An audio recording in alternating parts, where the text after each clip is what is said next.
Hello, hello, everybody. Hopefully everybody can hear me. I'm just going to check real quick, make sure that we're seeing me on Facebook in all the places. Let's see. All right. I think we're live. It's been a hot second. So, all right, here we are. So I haven't been live in forever. And I thought, well, you know what? It's time. It's time to get back out on here and start answering questions for anything, for really. So if you're watching me live and you've got any questions relating to taxes, maybe your personal taxes, your business taxes, what's going on with this tax season as far as, when you should get filed, how long is it taking, any of those types of things, questions about the new tax laws, or anything about QuickBooks Online. This is a time when everybody's getting things ready for their business to have their tax returns done. So it becomes, sometimes things get highlighted this time of year that you maybe weren't doing quite right, and you need a little direction on how to make things correct before your taxes get done.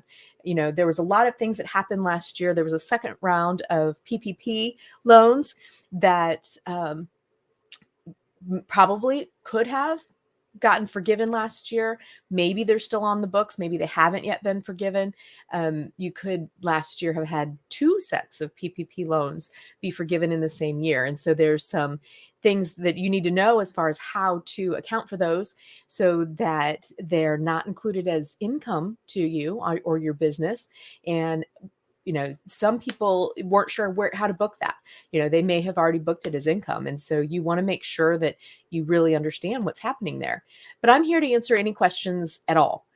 So I have some questions that have come in over the last week or so that I thought I would share with you, share the answers here. But if you have a question, go ahead and put it in the comments, and I should be able to see it and pull it up. I hope. It's like I said, it's been a hot second since I've been live, and I am using a program called StreamYard. You will see that at the top of your comment section that says, you need to allow StreamYard to see your profile on Facebook or possibly on YouTube if you're watching from there.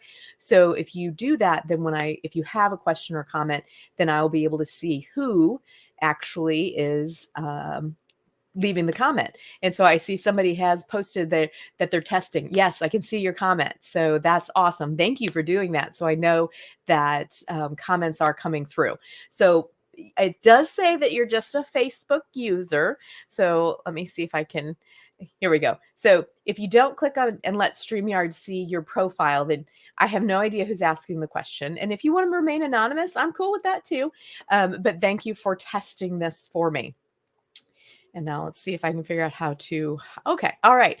It's been a minute. It's been a minute. So you guys, we had a big snowstorm here in St. Louis I guess it was last week. And of course, in St. Louis, it shuts down the world when it snows. And we got, they predicted a whole lot more than we actually got. But we still did get a good, probably 6-7 inches, enough that it really upset our dog. So Zodiac's a big old greyhound that doesn't like the cold. He also doesn't like the heat. He's really a 72-degree kind of guy. But he really doesn't like walking in snow. He doesn't, So he is so happy that the temperatures have warmed up and everything is melting. So I don't know where you are, but I hope that if you like snow, you're getting it. If you don't like snow, you're not getting it. And for me, I'm just excited that hopefully this is the only snow of the season and it's already almost all gone. I'm good for it for the first day or two when, you kind of plan not to go anywhere. But then when it lingers and you're still, stepping through, things are freezing overnight and everything's icy, I'm done. Makes me want to move to warmer climates rather than, just being smack dab here in the middle of the United States.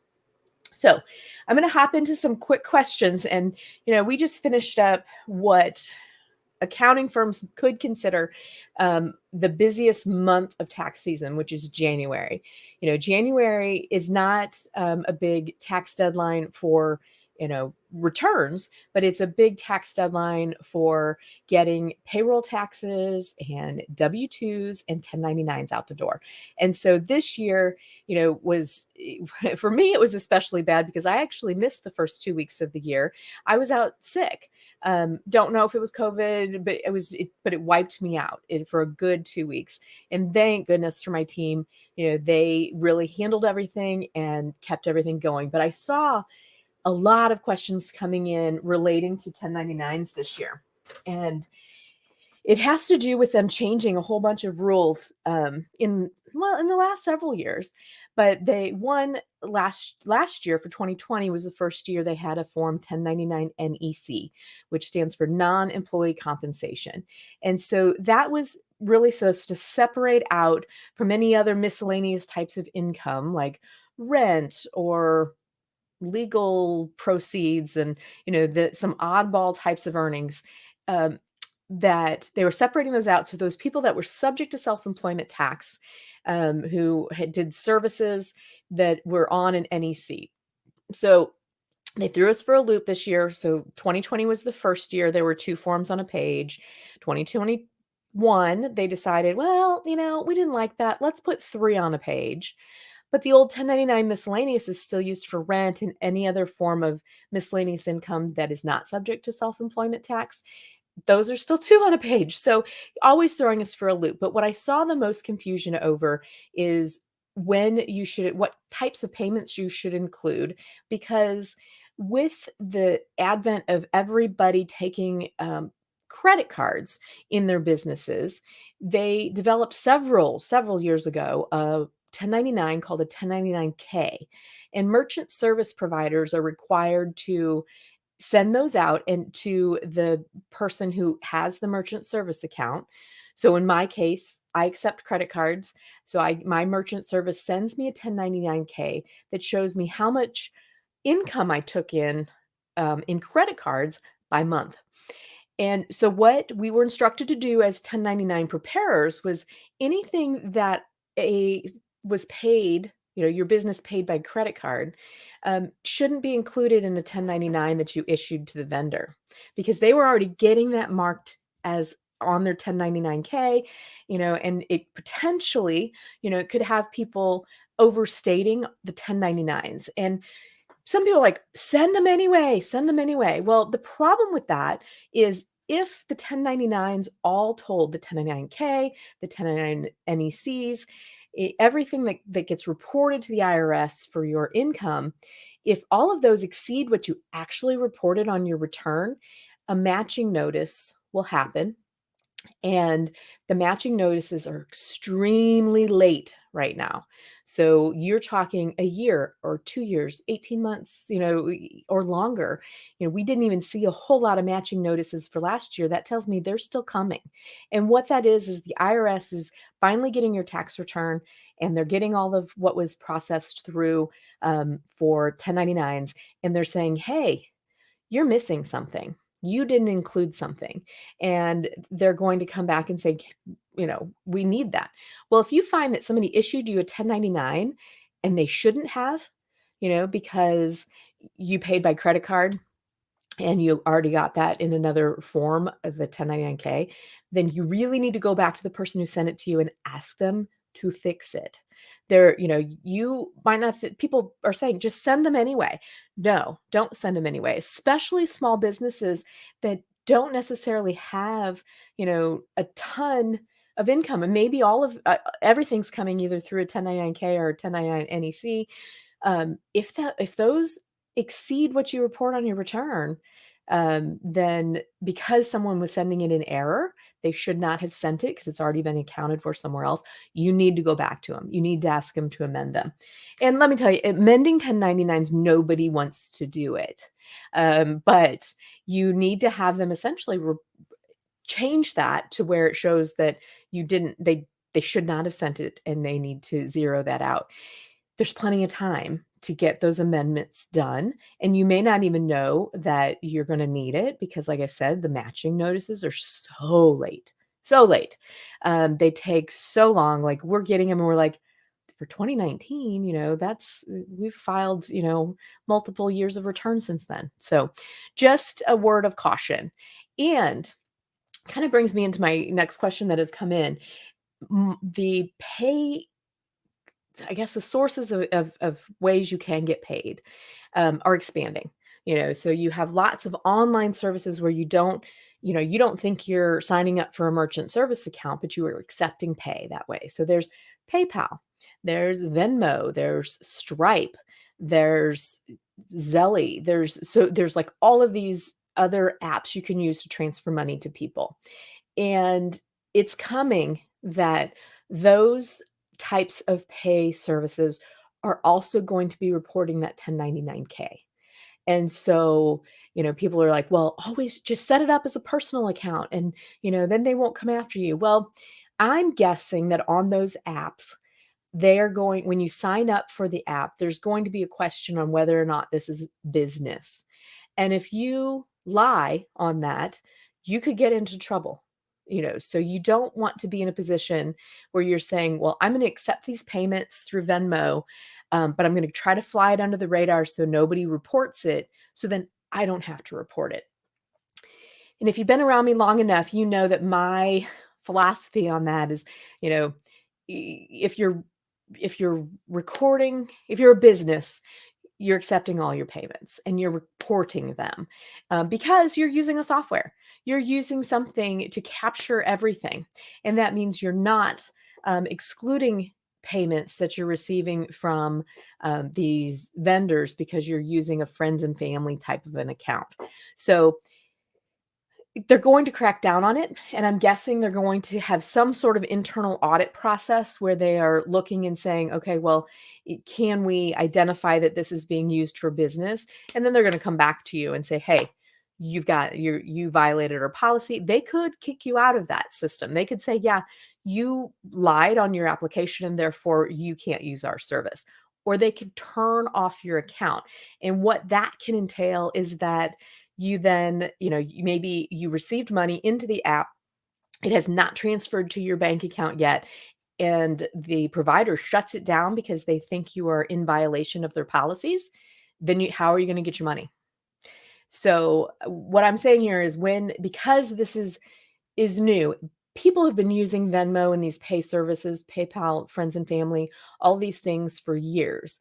But what the IRS is finding is that this is a potential place where people are not reporting their income. So they are forcing those providers to start using the same process as an actual merchant service account that is required to issue that 1099K. So I sign up as an individual at your own risk. Do I think that people should move to an electronic type of pay system as opposed to continuing to sign checks, mail checks, wait for the checks to show up from the US Postal Service, which can be a little sketch? Yes, I think you need to move into the current, you know, into the 21st century here so that you are accepting payments electronically. Now, some providers, and most of those types of providers, if they're charging a fee, it's coming out at the time that, like before they send you the money for payment from your customer, they're deducting their fees. So that adds a level of accounting to it, so that when you are coming in and bringing it into your accounting system, you need to account for the merchant service fee, because you want to, one, be able to reflect if you're invoicing that the payment came in, the client paid you the whole amount, but the service provider handling your payment receipts deducted their fee. So there's a method, we typically use, which is to bring that fee in, and then on the deposit, we match it up to the invoice. And then when you go to make the deposit, you subtract how much that fee was. Now, The benefit of using a merchant service provider is that typically those fees are not netted at the time you receive the money. You have one transaction at the end of the month for all of your monthly fees. So it just accumulates all month and then comes out at the end or the very first day of the next month. And that makes the accounting much easier. But setting up a merchant service account is sometimes not easy to do. You have to apply, you have to have a credit check, you have to have been in business a certain length of time to get the better rates. You have to negotiate. Sometimes you're in a contract and you're there and you can't switch. So these other payment platforms have become very popular because there's no contract. There's anybody can sign up. You can set it up for your business without it being a big hassle. But the trade-off is that they want their fees right away because there's no contract. You could get out of it at any time. And so they're not going to essentially, give you the gross amount of your money and get their fees later. They want it when they want it. So those are the negatives about having those payment platforms. But my caution here is definitely, if you're using it for business purposes, sign up for the business version on that payment platform, whether it's for on Venmo or PayPal. Make sure you're not trying to use it as a personal type of thing. You can have a personal one as well, but anymore, you definitely don't want to tell them you're using it for personal and then ask your clients to pay you through that, because eventually, and it may not be, right away, you're going to end up with somebody coming back on you on that. So just a word of caution. So, all right, we talked about 1099s, we talked about Venmo, and we talked, well, in any of those payment providers, and there's more, there's so many, so it's hard to keep track of. The other thing that came across my desk this week that I wanted to share with you is something that I didn't really grasp onto right away. With all of the focus on the advanced child tax credit, there's a piece of the child care credit that went under the radar for 2021. So child care credit is a credit for paying for childcare while you're working. So both parents work, they send their kids to daycare or aftercare or any of those programs. There has been a child care credit that it was very limited for a two-income household that paid for childcare. So childcare costs, all they are doing is going up. We're not seeing anything where childcare is actually coming down. And so what in 2021, when they did all this advanced child tax credit, which is completely separate credit, they also changed the child care credit. And what it allowed is, it used to be for most people, the maximum you could have qualified, the maximum amount of expenses qualified was $3,000 for a child.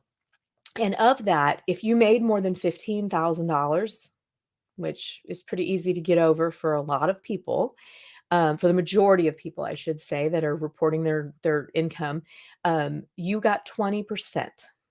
So the max you could get is 20% of $3,000, which is a $600 credit.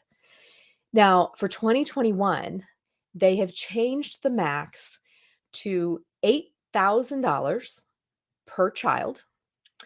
So up to two children. So the max amount you could have in childcare costs that qualified for the childcare credit is $16,000. And they upped the credit amount to 30%. Now let me look it up again.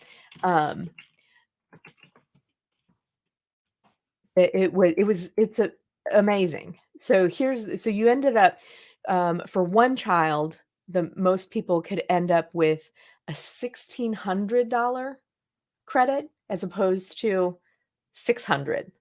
So I think it's 1,600. Yeah, 1,600. And for two kids or more, it's a $3,200 credit. And this is for people whose income is, in your normal average, under 140,000, I think.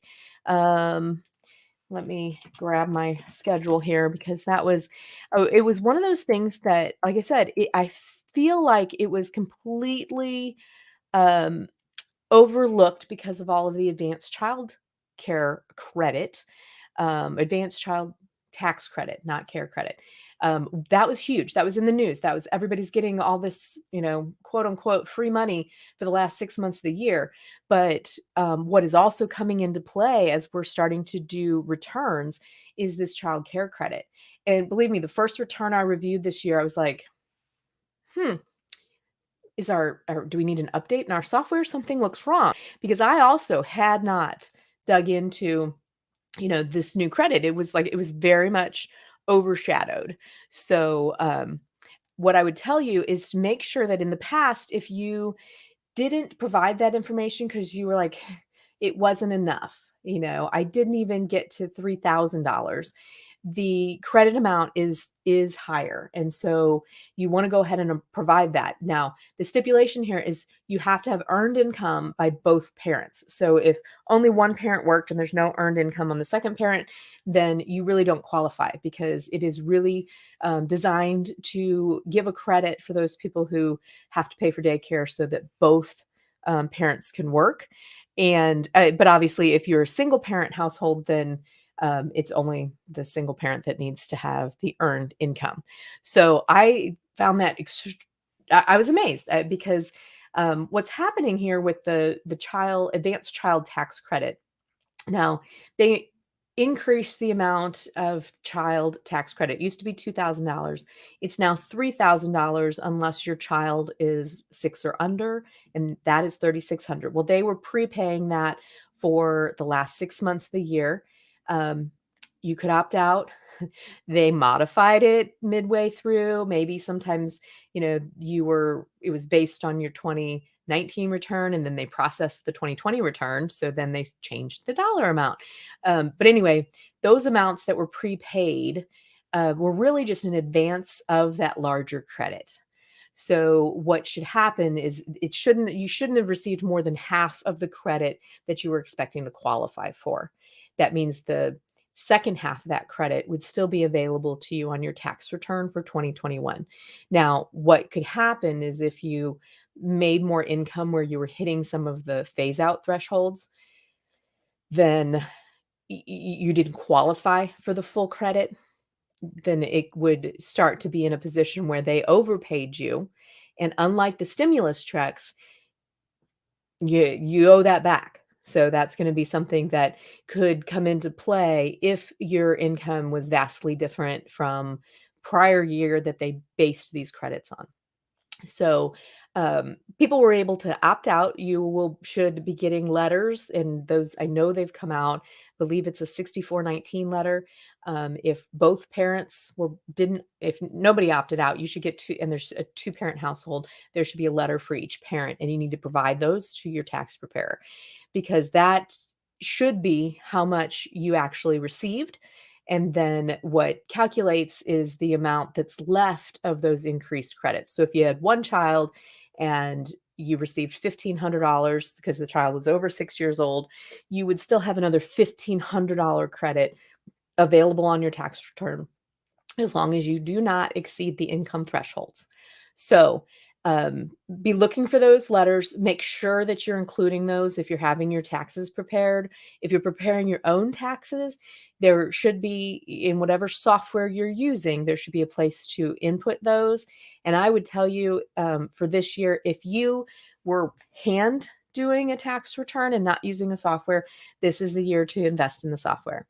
Especially if you have children. So between the advanced child tax credit and the child care credit, those two things, you do not want to be filling out those forms by hand because there are, income thresholds. There are places where you need to report, how much you paid, and it gets limited, and there's a lot of things. So I suggest not preparing your returns by hand at this point.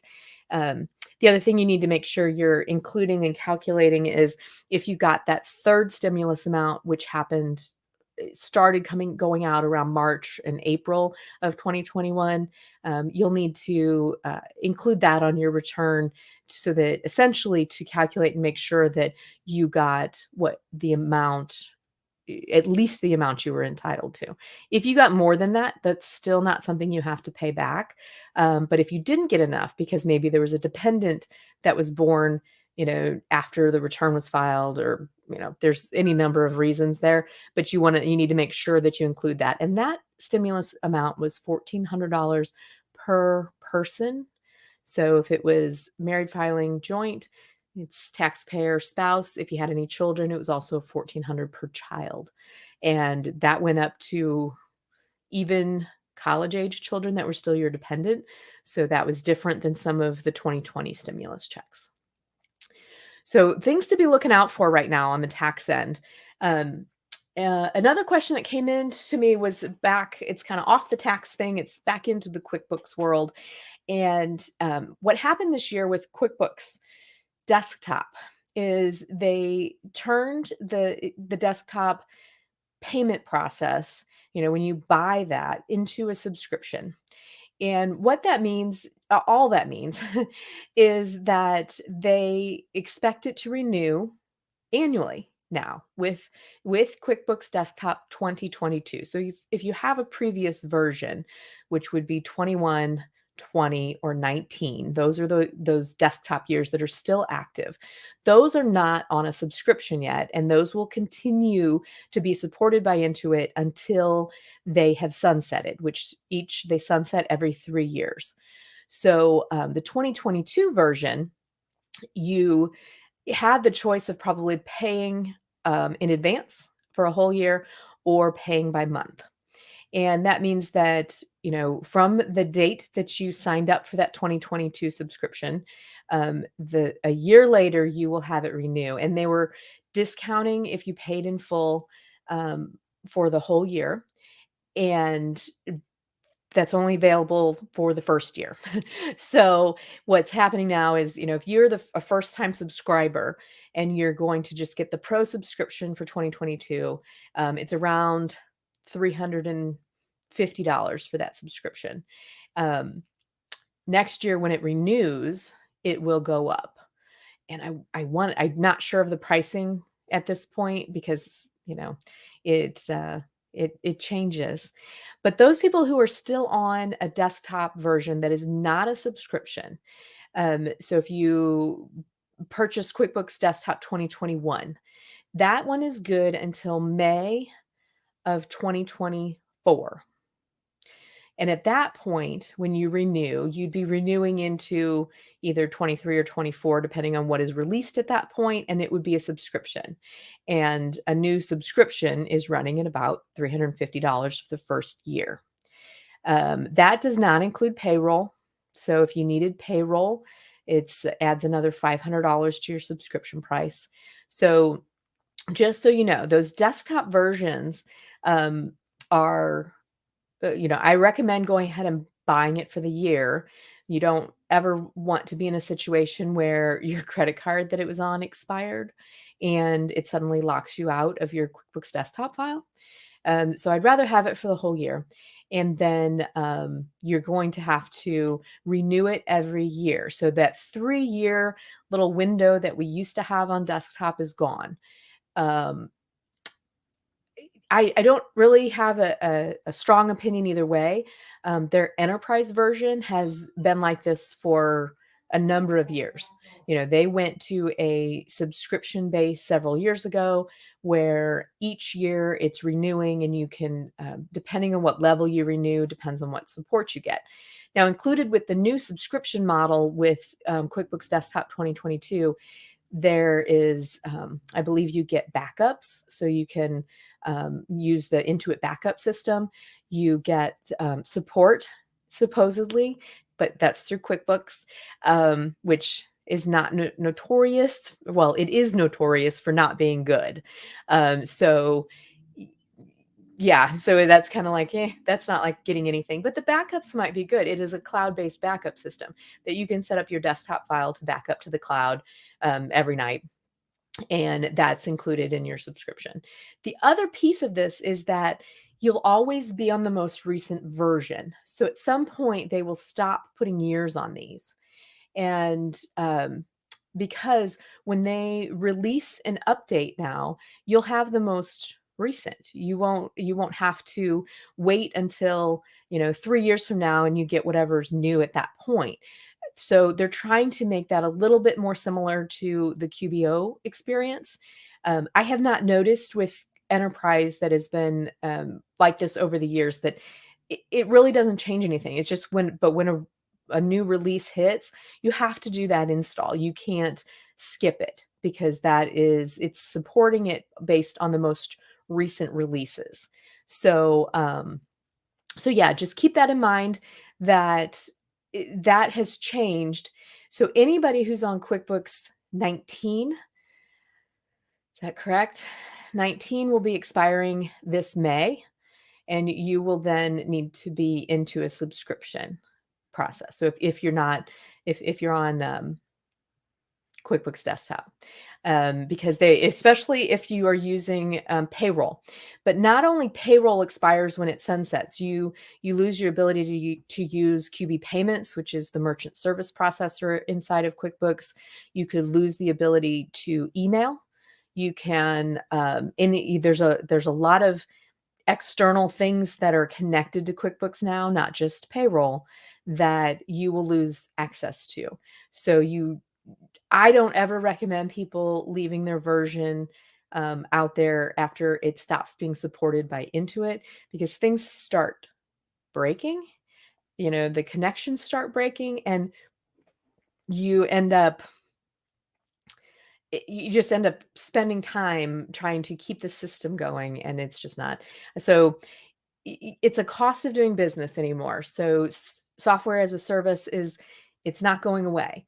You pay software subscriptions for everything, for Netflix, for Amazon Prime, I mean, you pay, there's everything. And so they're moving it to that essentially that method. It was a matter of time. Now, the question that also comes up is QuickBooks Desktop going away? And I would say eventually, possibly. However, they've made platforms for hosting QuickBooks so much better that it may end up coming in as a hosted only type of service. So our QuickBooks Desktop clients, which we still have a number of them, any files that we work on in-house, we actually have on a server that is not ours, where it's cloud-based. So we use a hosting service. We use a system called Swissnet. And essentially, we can put our files up in Swissnet. And then if we have clients that also need access to their files and they choose to go into Swissnet, then we can access their file. They can access their file in a multi-user environment. And we've had great success. We went to it in 2019 and just haven't looked back. We used to have internally hosted servers that we had to maintain. And that's a lot. And we no longer have to install QuickBooks Desktop anywhere. So Swissnet has the software. We provide a license, but we never have to install it. And so that has been a huge help for us. And I think that is where the system will continue to go before it actually is sunsetted as a program. Now, QBO, QuickBooks Online, has a bigger market share for Intuit than the desktop does, but they still are heavily invested in QuickBooks Desktop. Enterprise is still very widely used by larger entities that need more users. Enterprise can also be in a hosted environment, and so that makes it more appealing to people who don't want to maintain a server and have that IT support that has to maintain that server. So definitely something to look at if you really love your desktop and don't want to go to QBO, but are sick of handling the internal part of the IT. Hit me up. I'll set you up with Swissnet, because it's a program that, yes, it's got a cost to it, but it's cheaper than maintaining your own server. I can tell you that. I mean, we keep all of our team uses Swissnet, and we have a handful of clients. And anybody who goes to like chooses right now as a new entity wanting to use desktop, we will put them up on Swissnet in a hosted environment. So that's what's happening with the QuickBooks subscription model for desktop. QBO obviously is still the same, though there was a major price increase last year. So if you've gotten, if you're on wholesale billing with your tax preparer or your accountant and you got a fee increase this year, is because they took away our discounts of 50% off for the life of your subscription, and they replaced it with 30% off. Which, okay, so we that was 20%, and they increased the price. So, it is now, I think for, essentials, it's $50 a month if you were to not have go through a wholesale biller, if you were to subscribe to begin with. They coax you in because they give you a big discount for the first 3 or 6 months or a year, and then it goes up. And so the lowest Simple Start, I don't ever recommend. It doesn't have a balance sheet. But so my lowest level is Essentials and then Plus. And Essentials, like I said, is 50. I think Plus is 80. And this is per month, per file. So if you have more than one company, then you could get some discount. Possibly, I think that's still there. But we're looking at we lost a 20% um, price, so it was a huge hit. I host a lot of files, so I went from paying into it, 300 a month to paying close to 600 a month because all of those price increases. They also eliminated all of our $5 a month. We had 5 for 25. And so we either use those internally or use those. I used them a lot for not-for-profit clients, where I was only paying $5 a month for your QBO subscription. Those got eliminated. A lot of those subscriptions are now $40 a month. So they had a $35 per month price increase. So if you're seeing those price increases coming through from your accountant, that's a lot of where it came from. Is Intuit had a large rollout of price increases combined with a rollout of restricting your discounts for accountants discounts. So that's where that is, and it's still a product that is growing and people are getting into it. No pun intended. And it's got some good things. However, it is also one of those products that is not necessarily user-friendly. It does roll out changes that feel very much like they were not something that you were expecting.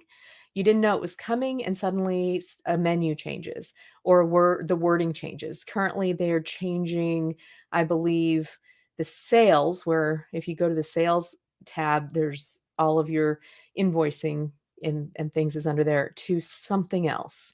So I'm not a fan. I want the menus to stay the same, and they make the program more robust inside of what it does, as opposed to let's keep changing how they think people understand the wording inside of it. So that's a big frustration for me. But I will tell you, that I'm not paid by Intuit. I am not QuickBooks loyal necessarily. We use it, and I've been using it for 25 years, so at least. So, um, it's a big part of our practice, and we're all certified and we all know everything about it. But I have this year started using an app that I'd seen quite a bit called Wave for my really new startups, because getting a client into even QBO Essentials is a big commitment for a brand new client who hasn't sold anything yet. So I have started putting them into Wave. It's waveapps.com. And essentially, it's a free app. You can set up your business in there. And it's free unless you sign up for their merchant services. And it does have a balance sheet. It does have a way to reconcile your accounts. It doesn't have as many features as QuickBooks, but for my basic accounts, it's fine and it's free. and it can give an accountant access. So I've been trying it and rolling it out with a handful of clients because the that it's kind of a barrier to entry to get into QBO with our reduced discount along with the price increase. Yeah, it's a huge commitment for somebody, to come up with that a year's worth of subscription fee or even the month to month when you haven't sold a product yet or haven't sold a service or don't have your first client, but you need to be keeping track of things because your accountant said so. Then that's where I've gone. Um, and so far, it's fine. I know there were people who will say, "Oh gosh, don't go there, don't." I need to look for an alternative, because like I said, for some new businesses, um, jumping into a system, if they don't need job costing and they don't need payroll and they don't need, there's a bunch of things they just need to keep track of their checkbook and they need to keep track of their loan balance and their bank balance. And, there's some things that are very basic inside of accounting. You don't need all the bells and whistles. There needs to be some place to do that. And for me, I want it outside of Excel because all I'm going to do is take your Excel and drop it into a QuickBooks file. So Wave gives me the opportunity to be invited into their file and look at it and correct things if I need to or reconcile if I need to. And it's free. So just a thought, if you're looking for an alternative and you don't need all the bells and whistles, Wave app is kind of, I'm trying it. I'm not saying that that's the end all be all for me, but it is an alternative. All right, I'm going to look and see what I got here. Let me turn that off. See if I have any. I'm live on like 4 places. So let me see if I've got any more questions. Like I said, a lot of these questions have come in either to me directly from clients, or I have a ask me anything link where you can go in and put a question in. I'm going to try to get on here and do these once a month so that we can kind of keep you informed of everything that is happening in accounting and tax and QuickBooks and whatever you need. But I'd be happy to answer any questions if anybody wants to post anything.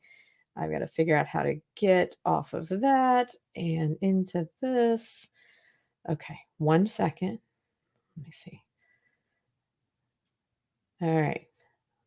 I don't see anything, but I also am looking at my phone, and that's, sometimes I see things and sometimes I don't. So if anybody has a question, let me know. All right. I don't see anything jumping out at me. So, like I said, I will put a link in these web pages where you can submit questions or start a thread. But if anything comes up, and it's not coming up on a Ask Me Anything Q&A session for the month, put it in the Facebook group. Ask it. There's going to be people in there that may be able to answer or may have the same question. And I will hop in and, I'm in Facebook all the time, so I can jump in and answer those questions. So there's so many things happening right now because it's tax time for businesses to get their taxes done, for individuals to get their taxes done. And then, of course, we're in a different position than we were this time last year. This time last year, we were anxiously awaiting tax legislation that was affecting what we were doing right then. And that was really, really painful, because we had to start processing returns knowing the tax law was going to change, but we didn't know when. So this year, I don't think that anything that is in any pending legislation is actually going to pass and affect the 2021 filing season. So it's not going to affect the 2020 tax returns that we are working on right now. So that kind of gives me a big kind of sigh of relief that this tax season may, knock on wood, be a little smoother than the last couple when we were, struggling with so many changes and so many rules and, PPP loans and EIDL loans. And speaking of EIDL, if you got one in the spring of 2020, you're getting close to that 24-month mark, and those payments are going to monthly, a minimum of monthly payments are going to be starting at that 24-month mark. So you may want to dig out your paperwork. You may want to make sure that you have access to the online portal for the EIDL, and make sure that you've set up those payments. I don't know that they will automatically withdraw. You probably have to do something. They should send a bill. So initially, they started sending a bill before they were even due. And then they stopped because I think they realized, wow, that's a lot of money that we're spending on sending out all these bills when nothing is going to be due for 12 months. And then it got extended and nothing was due for 24 months. So put that on your radar. A lot of those loans were funded at the end of March, April, May of 2020. You're coming up on that. So don't wait until, you're surprised by it. Get ahead of it. Interest is accruing on those loans for every day they're outstanding. They're 30-year loans at a low interest rate, but you have to start budgeting and kind of realizing that that's going to be part of your cash flow going forward for a very long time. So EIDLs. But that was off track. I was just going to say this should be a smoother tax season, but there are going to be things that are going to pop up. So always feel free to put them in any of these Facebook channels, or reach out to me via email or our websites. And I'd be happy, happy, happy to keep you moving forward this year, keeping you from being stuck somewhere, whether it's with QuickBooks or with, how to book a journal entry correctly in QBO, how to get your bank feeds to work right. Let me know. I'll do what I can to help. And I appreciate everybody for tuning in. And I've missed everybody. I've missed being able to, give some information, and let me know what you think. I'll see you guys all next month. I'll make sure that I try to give a little more notice than I did this time. All right, everybody. Have a great day and a great weekend. Go Bengals.